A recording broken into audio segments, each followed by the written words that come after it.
నమస్తే, welcome to Telugu రాజ్యం. ప్రస్తుతం మనతో పాటు ఉన్నారు ఏపీ కాంగ్రెస్ పార్టీ సీనియర్ నాయకులు, మాజీ రాజ్యసభ సభ్యులు తులసిరెడ్డి గారు ఉన్నారు.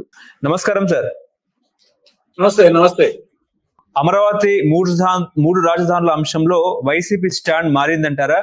మొన్న సజ్జల రామకృష్ణారెడ్డి గారు మాట్లాడుతూ ఖచ్చితంగా 29లో మేము అధికారంలోకి వస్తే అమరావతినే రాజధాని, అక్కడ నుంచే కాబోయే ముఖ్యమంత్రి జగన్మోహన్ రెడ్డి అక్కడ నుంచే పరిపాలన చేస్తారని చెప్పేసి కూడా సజ్జల మాట్లాడడం కూడా జరిగింది. వాళ్ళేమో గతంలోనేమో మూడు రాజధానుల అంశం తెర మీద తీసుకొచ్చారు, కానీ అది కొంచెం బూమ్రాంగ్ అయిన పరిస్థితి వాళ్ళకి. ఇప్పుడేమో మళ్ళీ అమరావతి రాజధాని చెప్తున్నారు. ఎట్లా చూస్తారు మీరు? ఇప్పుడు వాళ్ళ స్టాండ్ ఏమో కానీ మా స్టాండ్ వచ్చేసి ఒకే రాష్ట్రం, ఒకే రాజధాని, అది అమరావతి. ఆంధ్రుల రాజధాని అమరావతి, దేవతల రాజధాని అమరావతి. రాజధానికి సంబంధించి మా కాంగ్రెస్ స్టాండ్ ఇది. కాబట్టి అమరావతి రాజధాని, కానీ ఇది ప్రజా రాజధాని మాత్రమే ఉండాలి. చంద్రబాబు నాయుడు గారు చెప్పినట్టు అంతర్జాతీయ రాజధాని వద్దు, నవనగరాలు వద్దు, అది ప్రజా రాజధానిగా ఉండాలా. మిగతా రాష్ట్రం వచ్చేసి వికేంద్రీకరణ జరగాల, అభివృద్ధి వికేంద్రీకరణ, అధికార వికేంద్రీకరణ జరగాలి. కాబట్టి మా స్టాండ్, వాళ్ళిద్దరి స్టాండ్, మా స్టాండ్ వచ్చేసి 78 సంవత్సరాల్లో 52 సంవత్సరాలు పరిపాలించింది మేము. కాబట్టి మా స్టాండ్ వచ్చేసి చెప్తున్నాం. జగన్మోహన్ రెడ్డిది ఆయనది క్రెడిబిలిటీ లేని వ్యక్తి, క్రెడిబిలిటీ లేని పార్టీ. ఎందుకంటే 2019కి ముందు వచ్చేసి మేము ఇక్కడే ఉంటామని చెప్పారు. అధికారంకి వచ్చిన తర్వాత మూడు ముక్కలాట అన్నారు. కాబట్టి వాళ్ళది మాట మీద నిలబడే పార్టీ కాదు, నిలబడే వ్యక్తులు కాదు. కాబట్టి వాళ్ళ గురించి పెద్దగా పట్టించుకోవాల్సిన అవసరం లేదు. అదే సమయంలో చంద్రబాబు నాయుడు ఆయనకు నిద్ర లేచినా మేలుకుని ఆయనకు అమరావతి తప్ప ఇంకేం కనిపించడం లేదు, రాష్ట్రం కనిపించడం లేదు. కాబట్టి నీకు అంతర్జాతీయ రాజధాని ఎందుకు? ప్రజా రాజధాని కావాలా? మొత్తం అంతర్జాతీయ రాజధాని చెప్పేసి నవనగరాలంటూ మిగతా రాష్ట్రాన్ని గాలికి వదిలిపెట్టేస్తున్నాడు. వచ్చేసి మిగతా రాష్ట్రానికి వచ్చేసి మాటలు తప్ప ఆడ కూడా చేసింది ఏం లేదు. ఇంతవరకు వాళ్ళకు రిటర్న్ ఓవర్ ప్లాట్స్ వాళ్ళకు ఇంతవరకు వాళ్ళ లేబర్స్ ఎక్కడో చూపించలేదు. అట్లా రైతులకు మేలు చేసింది లేదు, రాష్ట్రానికి మేలు చేసింది లేదు. కాబట్టి కేవలం వచ్చేసి అమరావతి అమరావతి అంతర్జాతీయ రాజధాని అనే మాటలు తప్ప ఎన్నాళ్ళుగా వాళ్ళ రాజధాని కట్టాలంటే, సచివాలయం కట్టాలంటే, తెలంగాణ సచివాలయం కేవలం 2 నెలల్లో కట్టినారు. 2021లో స్టార్ట్ చేసేది 23కి అయిపోయింది.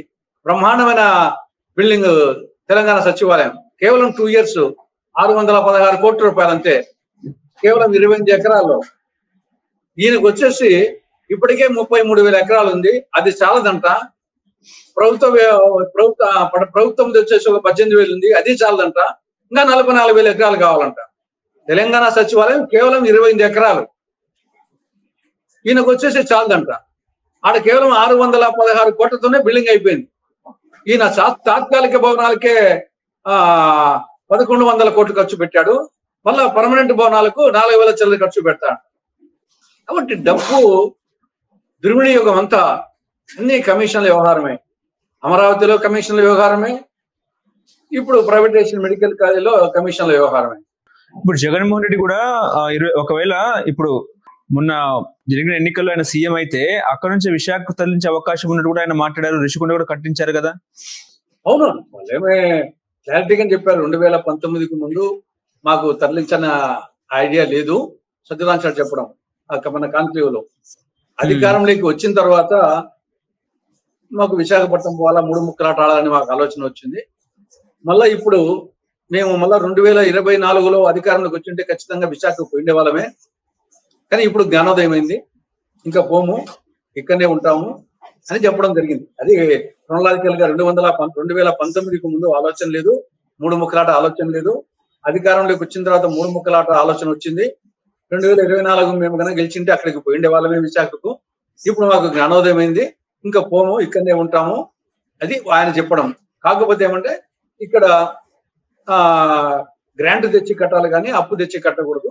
తర్వాత ఆ రైతులకు వచ్చేసి వాళ్ళకు ప్లాట్స్ అభివృద్ధి చేసే వాళ్ళ ముందు చెప్పడం జరిగింది. ఏది ఏమైనా క్రెడిబిలిటీ లేని పార్టీ అది.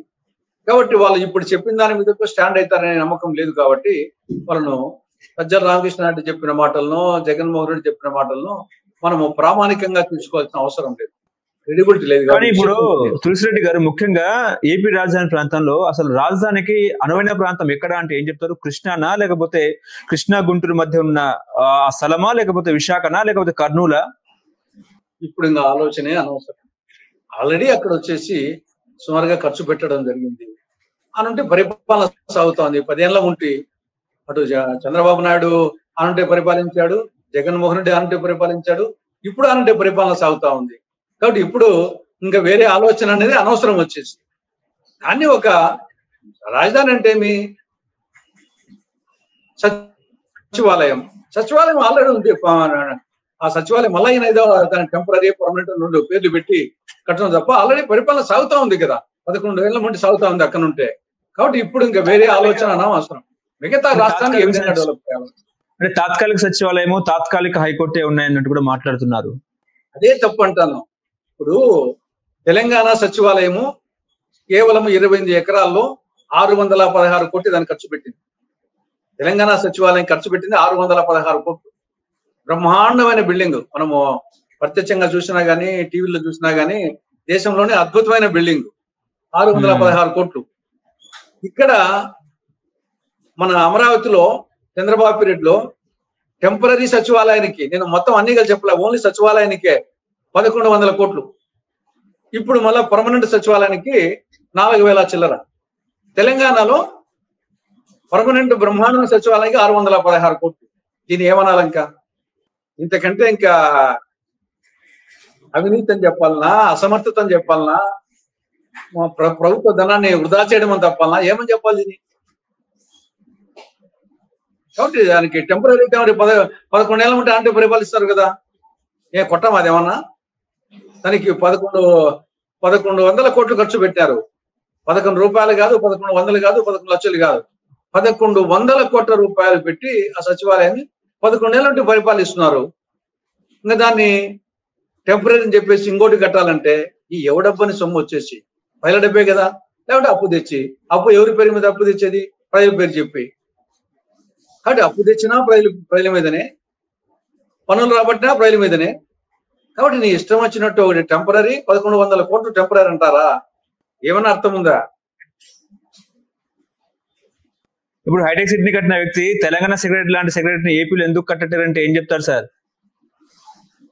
ఇది అసలు అసమర్థత అంట. 2 ఏళ్ళు కట్టిన తెలంగాణ భవనము 2 ఏళ్ళు కట్టారు. పార్లమెంట్ భవనము ఢిల్లీలో 3 ఏళ్ళలో వచ్చేసి అది కూడా నాకు తెలిసి 900 కోట్లు 3 ఏళ్ళలో అయిపోయింది. బ్రహ్మాండమైంది. ఈయన 2014 నుంచి 19 వరకు ఈయనే కదా ముఖ్యమంత్రి. 5 ఏళ్ళు చాలదా? తెలంగాణ సచివాలయం 2 ఏళ్ళలో కడితే నువ్వు ఆంధ్ర సచివాలయం 5 ఏళ్ళలో కట్టలేవా? జగన్ పీరియడ్ వదిలిపెడదాం పక్కన. ఈయన హయాం తీసుకున్నా గతంలో 5 ఏళ్ళు, ఇప్పుడు మళ్ళా 15 నెలలు. కాబట్టి ఇది ఒక అసమర్థ ప్రభుత్వం, చేతగాని ప్రభుత్వం, దద్దమ్మ ప్రభుత్వం. మాటలు తప్ప చేతల్లే. హలో, తెలుగు రాజ్యం ఛానల్ చూస్తున్నారా? సామాజిక రాజకీయ జీవన చిత్రణే తెలుగు రాజ్యం. అతిశయోక్తులు అసత్యాలు ఉండవు. రాజకీయ కోణం కాదు, ప్రజా కోణమే కొలబద్ద. తెలుగు రాజ్యం వీక్షణ మీ ఉత్తమ అభిరుచికి నిదర్శనం.